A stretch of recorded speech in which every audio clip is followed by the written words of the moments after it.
Kemarin di Coloring Space Allegory Kopi di Ciracas, Jakarta Timur mengadakan kegiatan. Setelah dari itu, saya langsung tak lama kemudian menuju ke sini. Dan video ini saya persembahkan buat kakak saya yang sedang sakit dan saat ini saya jaga. Semoga video ini bisa menambah wawasan.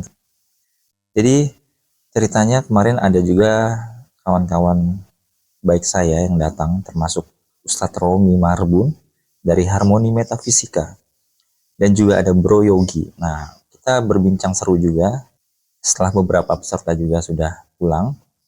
Nah, salah satu yang menarik saat saya tanyakan perasaan apa yang paling terbaik yang dirasakan oleh Ustadz Romi. Ini perasaan terbaik ini terkait dengan materi Best Feeling Achievement. Ini suatu materi yang spesial ada di Rumah Belajar Bersama. Dia mengatakan dia mengatakan kenal Tuhan. Walaupun saya kurang setuju, maksudnya kenal Tuhan itu belum merupakan perasaan, tapi Ustadz Romi mengatakan itu perasaan. Oke, saya juga paham, karena dari kenal Tuhan tuh ada perasaan-perasaan terbaik yang bisa dijelaskan lebih detail. Nah, di sini saya kaitkan dengan satu artikel di Rumah Belajar Bersama, itu judulnya Dekat Tuhan. Saya rasa Ustadz Romi juga mengatakan kenal Tuhan itu maksudnya kenal dan dekat dengan Tuhan. Nah, itu yang membuat perasaan terbaik menurut dia, dan saya setuju juga. Itu salah satu hal yang bisa dirasakan orang yang percaya adanya Tuhan, keberadaan Tuhan ya. Harusnya seperti itu. Oke, kita bahas artikelnya. Pertama ada semacam percakapan, tulisan percakapan. Dia tanya, nggak apa-apa, kayak orang ngomong. Ini kakak saya nih. Halo, oke. Ya, tadi soalnya takut mengganggu pasien lain juga. Karena ini bersama pasien lain juga di satu ruangan BPJS. Kalau berdoa tiap hari itu dekat Tuhan nggak? Nggak menjamin dikatakan seperti itu. Kalau menolong orang, menyumbang bisa dekat Tuhan nggak? Nggak menjamin juga. Melayani di rumah ibadah nggak menjamin juga gitu ya. Kemudian ini gimana dong jadinya dekat Tuhan? Nah, akhirnya dibahas di artikel ini. Silakan nanti klik di deskripsi ya, di tautannya artikel ini. Nah, pembahasannya itu pertama kita tahu Tuhan itu tidak bisa dilihat, tapi seharusnya bisa dirasakan. Kalau percaya Tuhan itu ada ya, yang nggak percaya kita terserah lah. Nah, jadi untuk dekat Tuhan, urutannya pertama ya percaya Tuhan tuh benar-benar ada. Percaya dulu. Karena apa percaya apa sebutkan. Karena apa? Masing-masing punya argumen yang berbeda, masing-masing punya jawaban yang berbeda, bisa saja. Di logika iman ada jawaban yang khusus, nanti di konten yang lain bisa dilihat. Kemudian memastikan karakter dan sifat-sifat Tuhan. Seperti apa sih karakter sifat Tuhan? Untuk dekat kan kita harusnya merasa nyaman gitu ya, untuk dekat pada seseorang gitu contohnya. Kemudian yang ketiga merasakan keberadaannya. Ya kalau yakin Tuhan tuh ada berarti kan kita harus merasakan Tuhan tuh ada, benar ada keberadaannya. Nah kemudian menjalin relasi yang intim. Untuk dekat ya kita harus bersahabat, kayak seorang sahabat lah ya, atau seorang relasi antara orang tua anak atau apa yang intim ya, yang dekat, akhirnya menjadi dekat. Nah barulah itu menjadi dekat. Nah kemudian yang kedua, orang yang dekat Tuhan itu seharusnya nih dalam perspektif logika iman di Best Feeling Achievement, dia tuh merasakan jelas cinta dan disayang Tuhan. Ini masalahnya kita perspektifnya Tuhan tuh maha pengasih ya. Kemudian hati ini merasa aman, nyaman, tenang, damai. Seharusnya itu yang dirasakan. Kemudian penuh syukur, rendah hati. Rendah hati karena Tuhan tuh maha kuasa kan. Kita tuh hanya ciptaannya. Banyak hal yang menjadikan seorang seharusnya rendah hati. Sabar, karena percaya akan Tuhan, dekat Tuhan. punya semangat tinggi karena Tuhan tuh maha segalanya, ceritanya gitu ya. Kan bercinta kasih karena Tuhan tuh maha pengasih. Bercinta kasih tuh contohnya memberi, menolong dan sebagainya. Kemudian seolah-olah dekat dengan seorang sahabat yang baik dan sangat bijak. Kemudian seperti mempunyai seorang ayah atau ibu yang sangat baik dan bijak juga. Seperti itu dirangkul, seperti ada sentuhan fisik, hal yang mungkin uh, aneh tapi nyata gitu. Maksudnya seperti udara kan melingkupi kita gitu ya. Disayang, dibelai rambutnya, ditepuk pundaknya. Itu hal yang mungkin bisa dirasakan. Saya merasakan sih. Kemudian diberikan petunjuk jalan terbaik. Petunjuk jalan terbaik karena Tuhan Maha tahu kan. Sehingga seharusnya dekat dengan Tuhan tuh diberikan petunjuk dan jalan terbaik. Kita bertanya apa yang kita tidak ketahui, kita minta petunjuk. Nah, seperti itu. Dan selalu didorong, dibangun, dan dibimbing untuk menjadi manusia yang lebih baik dan bahagia. Nah, pertanyaan kenapa sih harus dekat Tuhan? Ya, seharusnya jawabannya sudah seperti tadi disebutkan ya. Kemudian ini tambahannya karena rangkumannya dia yang menciptakan setiap orang. Menciptakan secara khusus berbeda dengan tujuan khusus. Makanya kita perlu dekat dengan dia yang menciptakan. Kalau kita percaya ya, harus percaya Tuhan dulu.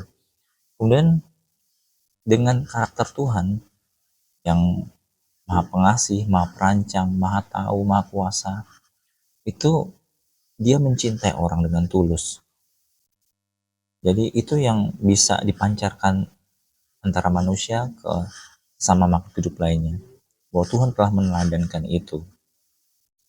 Kemudian karena dia menciptakan kita, dia tahu apa yang ada di depan kita, apa yang ada di sekitar kita, apa yang harus kita hindari dan sebagainya. Hanya perlu dekat. Tahu apa yang baik dan buruk bagi seseorang. Yang kadang itu, apalagi zaman sekarang itu banyak terkamuflase. Banyak penipuan yang seolah-olah baik. Bahkan orang-orang baik pun yang harusnya baik. Tokoh agama, polisi dan sebagainya. Tapi kenyataannya banyak yang jahat. Tuhan akan memberitahu itu. Kalau dekat dengan Tuhan, yogyanya seperti itu. Kemudian dia mempunyai rancangan yang khusus dan terbaik bagi setiap orang. Makanya perlu dekat. Itu kenapa harus dekat Tuhan. Kemudian yang terjadi saat ini, kenyataannya nih di dunia, manusia yang percaya kepada Tuhan itu tidak berkomunikasi dengan baik dengan Tuhan. Berkomunikasi itu contohnya ada mendengar dan berbicara gitu ya. Manusia banyak kan berbicara dengan berdoa, meminta, bahkan menyuruh Tuhan seolah-olah gitu ya. Seperti ini maunya ini gitu ya. Tidak berusaha mendengar, bisa membaca dari firman, bisa merenungkan segala hal yang baik, memahami, mengenal diri, itu juga hal yang pengenalan akan Tuhan juga, dan merenungkan, merefleksikan. Kemudian seringkali mengabaikan keberadaan Tuhan dalam setiap hal dalam keseharian. Ini istilahnya Ustadz Romi nih, teman saya, setan-setan yang menggoda gitu. Sehingga orang lupa, mengabaikan. Kalau dalam best feeling achievement itu konsepnya karena manusia terlalu mengejar kesenangan yang berlebihan, terlalu serakah, sehingga ia mengabaikan hal-hal yang baik dan banyak hal mengambil jalan pintas sehingga tidak mengakui keberadaan Tuhan, atau khawatir cemas itu juga tidak mengabaikan keberadaan Tuhan, hal seperti itu. Kemudian dalam bertindak memutuskan suatu berdasarkan untung ruginya, bukan baik buruknya, untung ruginya. Jadi hal seperti ini seolah-olah mengabaikan keberadaan Tuhan. Kemudian mementingkan ego diri karena kesenangan, kenikmatan, kekayaan, disanjung, dipuji, dihormati. Ini juga yang terjadi saat ini kan banyak. Tidak menjaga pikiran, pendengaran, penglihatan, perkataan, perilaku baik. Tidak menjauhi pergaulan yang buruk, tidak mendekati pergaulan yang baik. Itu yang sering terjadi. Atas dasar keuntungan, kekayaan, dan lain sebagainya. Kemudian tidak berusaha merawat tubuh kita yang dianugerahkan Tuhan dengan baik, dengan asupan makanan, minuman, dengan kegiatan yang positif, gerak, olahraga, dan sebagainya. Itu yang terjadi saat ini. Kemudian cara dekat Tuhan bagaimana? Nah, seperti tadi disebutkan ya, perlu berkomunikasi secara intens. Di sini disebutkan kita perlu memahami karakter Tuhan dulu. Kan kita tahu bahwa Tuhan tuh Maha Pengasih, Maha Penyayang. Kita tahu bahwa Tuhan tuh baik, makanya kita ingin dekat gitu kan. Kalau kita tahu karakternya dia. Ini ada pasien lain sedang berbicara juga, mudah-mudahan tidak mengganggu. Kemudian setelah berkomunikasi yang tadi disebutkan, tidak sekedar berdoa, tidak sekedar satu arah, menjalankan petunjuk dan arahannya, ya kan? Karena dia maha kuasa, maha tahu, maha pengasih ya. Dia kasih petunjuk-petunjuk yang seharusnya kalau kita dekat kita tahu, bisa mendengar, menjalani kejujuran apa adanya, kesederhanaan, itu karakter Tuhan juga. Bagaimana ia mencontohkan, meladankan dari segala hal, menjauhi keburukan sesuai arahannya, berada di lingkungan pergaulan yang baik, yang positif, menghilangkan kekhawatiran, ketakutan. Karena iman kita percaya, karena dekat kita percaya, makanya kita menjadi baik-baik saja, tidak khawatir, tidak takut, tidak cemas. Kita ikhlas, berjuang tapi ikhlas, berani, karena benar, karena baik. Terus berjuang, berusaha di jalannya, walau susah dan terjal. Cinta kasih, beraksi, setiap saat berusaha. Kalau dalam best feeling achievement, cinta kasih itu sebenarnya diartikan dengan aksi untuk memberi kebaikan, Kemudian